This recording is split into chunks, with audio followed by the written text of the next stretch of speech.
ok. Tiens-moi au jus par télégramme et là je rentre. Ouais, merci. Ciao, ciao. Salut. Qu'est-ce qui se passe? Non, on essaie de coordonner les choses sur la Russie, là. Essayer de faire désescalader tout ça. Et on y arrive ou pas? C'est trop tôt pour le dire encore. Parce que là, C'est trop tôt. pour l'instant, ça monte un peu, non? Il y a beaucoup de monde à la frontière, il y a beaucoup de soldats russes qui sont à la frontière et des exercices militaires qui sont là pour montrer. Il y a eu des alertes verbales côté britannique et américain. Après,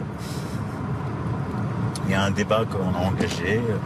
Je l'ai eu plusieurs fois, on a des discussions. Poutine? Ouais. Donc, je ne sais pas où ton juriste a appris le droit. Moi, je regarde juste les textes et j'essaie de les appliquer.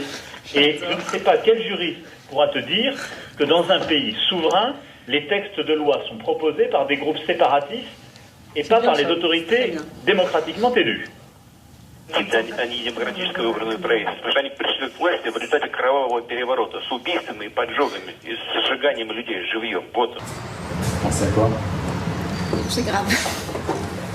Je le pense vraiment.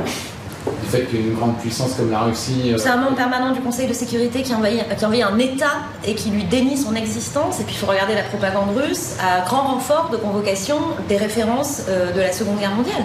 Enfin, c'est d'une gravité extraordinaire. Et je n'ai jamais vu une crise pareille.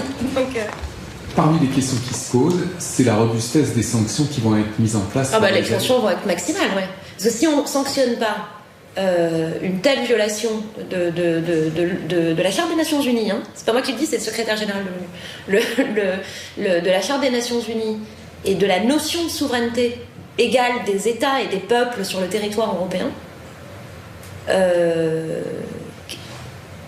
tout est possible. C'est-à-dire? Mais tout est possible. N'importe quoi peut être fait quand il n'y a plus de règles. C'est-à-dire qu'en fait, n'importe qui peut attaquer n'importe. C'est la guerre, en fait. C'est la possibilité de la guerre.